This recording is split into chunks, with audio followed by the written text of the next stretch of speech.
Mizo Minecraft Pro kan lo le leta episode in kara khan thil tam takalo te hei kan hmu angin tingai hi kan starter house khan ya hei kalo sazo thokhat to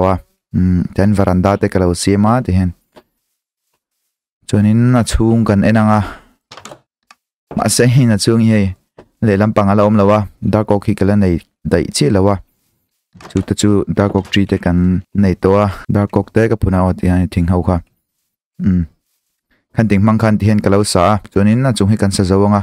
kina pe chun kala thlak mai the thing hi ka mang lo mai the sengin tun ta chun thing hi kan mang ri pon na tena hen dark oak sapling satlem kalo ne ma seng skeleton la oma creeper nen and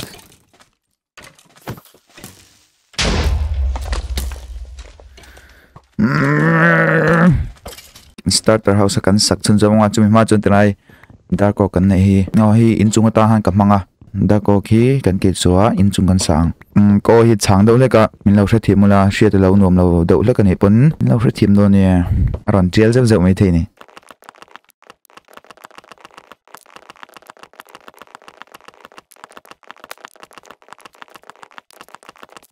o di khan dark oak khatle ma zong kan lo nei to hen ting ho hi dark oak kan ya dark oak hi inchung saknan kan mang lenga then pay le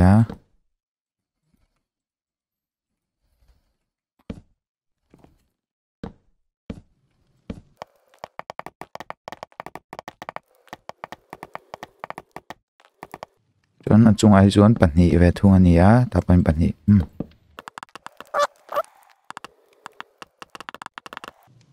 chuanin 1000 subscriber ha kan lo pel to hi poimo lutuk mai nia ei mi lo subscribe tu te video lo en tu te in fel mai ma chu wang chuanin thlathum chung khanin 1000 subscriber ha kan nei thea chu wang chuanin in chung han kalom tak setani ti kalo chiela o chu chang le mai lom tek zitani ti kha kan suinon le mol ani chu sakchun zom le tong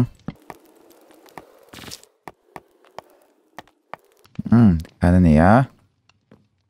kan pakhat kan kal pheitir lenga tikhan in chung chu kan zauta in chung kan zo chuanin bang hi kan ti le nga langa mar chu kan sakla hianin in chunga hianin mop lo spawn lo seng kan du dona in chung nei to wangin ni kha tlang to lawa athim na chuan mop lo spawn the chuwan chuanin mop spawn the lo turun kan sema in chunga ta hianin thingkung var hi birch u thi kan manga slepa kan chan ti ranga hi in chunga kan lo mang hri photanga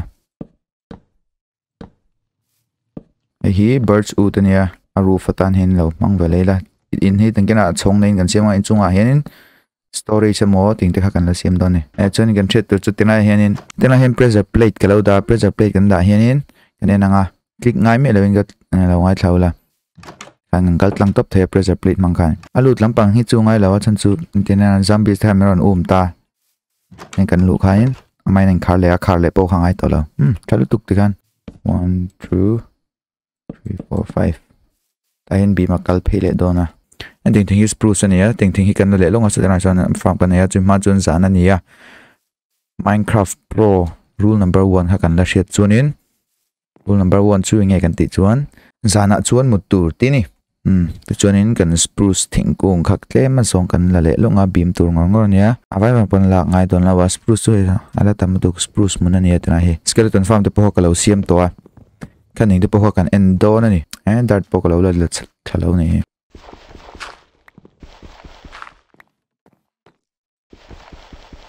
kan spruce chu kan nei to spruce hi bi matan kan mang dona tana hena kal phenga Minecraft ani ta antina in Minecraft a chuanin ete po hi tian om thea thlok thea ma sengin thil oi om deuh hleka kan siam ve don ni thil oi om deuh hleka ti kha ve lu tu kan han bi ma oma bimom khanin nget ve mel sota hi kan strip bokanga strip back long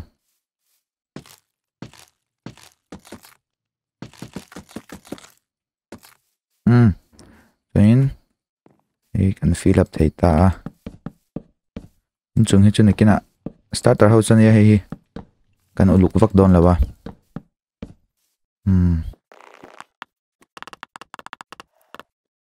Emi pro Minecraft a page on in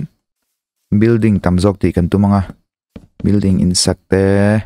nge farmer inturte ang chi ang ho kha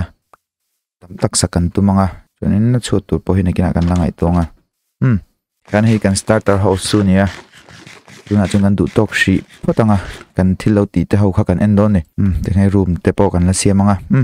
ba du tok shi potanga kha chu taien bubble column te kalo siama taien kan chu kanga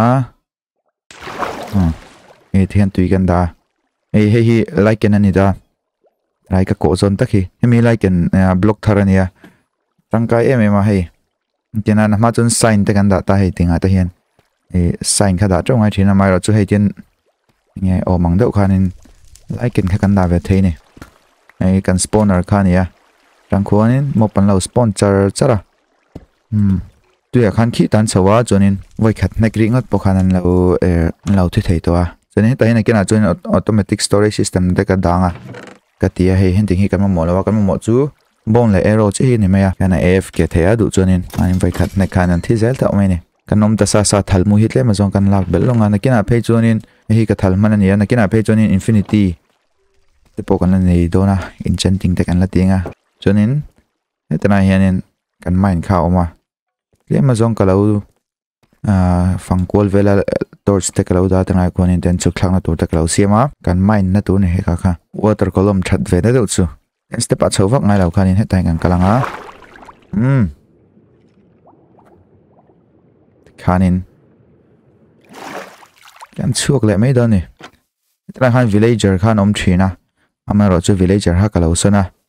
he time villager breeder kalau siama villager breeder he siam dan he kan enchin dan ni lo shil fe leila trap door om ti hian shelawa khumhi anwa mu thei thawa tuna pon ke po kal tlang the soi fia thim lo em tin kalau soi fia me nga ke ma hian villager hian khuma mu thin tum thina khum oma pieng kha chu villager khan an mut nan man an tum thina ni chuwang chonin asira son ti son khum pathum ga da na san chu villager pani hian mutna an chang ve ve a amaro chu villager pakhat omna tur kha a ola wang khanin villager pakhat kha alo pieng theya hemi trap doring kara hian an lut theilawa no pang villager no pang te chi kha an lut tlang theya chonin an lo tla thina ni tikhain atla thla pieng kha heta hian an lo omanga chon kan man du na ho enge villager armor villager te ting ang chi weapon smith ting atan te khan kan mang don ani hetana hianin iron farm kalau siama simple iron farm villager pathum amo item an om hianin anti ti amo an hlawa moni khanin an mani veng tu khan iron golem khan spawn theya chonin hei zombie sian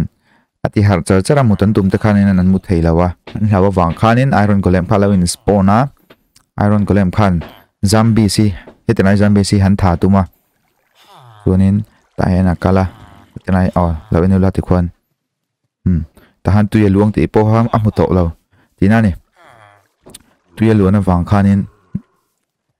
ta khona ran ta kha lava oma kan chuk chinang lava chau po hi poi lawa ku kutrai ku megma block dalo po hin lava chau po hi poi lawa ma sengin iron golem te khathi ma seng kan duwa chu an thi khanin iron le poppy flower hin thlawa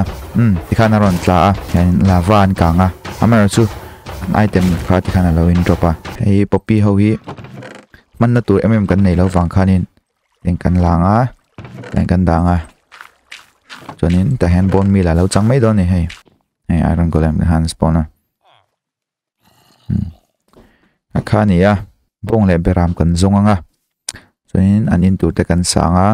zanani pro lo va zan ni chuanin mutur oka thei hilmain kan ke video ma sa khanin episode ma sa khanin scope the craft di mani hianin scope the craft kami khan lamsul ni jomino se thiam sen kami khan 1k kan chelok 1k sablom nan di ke crafty ma skin tur big liao ka siam sakang atia hei ni ya hei nung lampang ania kana moye mema amaro chu hi ka khel na hi ti launcher train kala khela minecraft pa ngai taka khel huna khanin mi skin hi ka mang don ani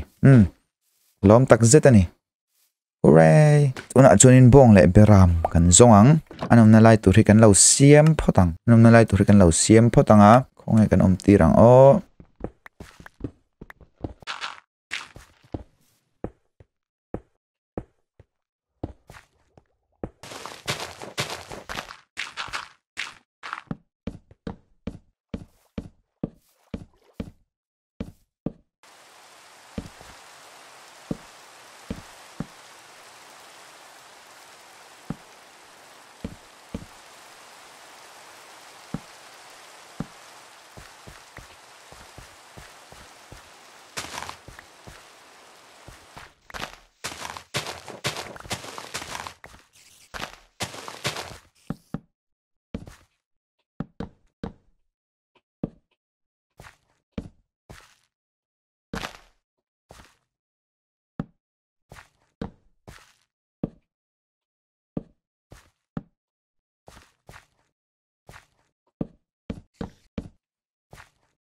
ole ti khan kan bong vul na tur le kan beram vul na tur ha kalo siam zo to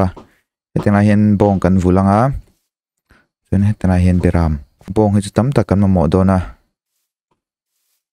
chuan chonin elai vela hianin phuit kha kan chin tawangai do na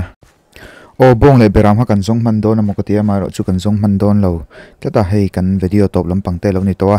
episode le ti kan tumanga episode le chonin diamond armor te po nei kan tum to don ani chuwan chonin lawin enkol thala ruate suratun lai ruate khalo do lo la ilo hritlang ange bye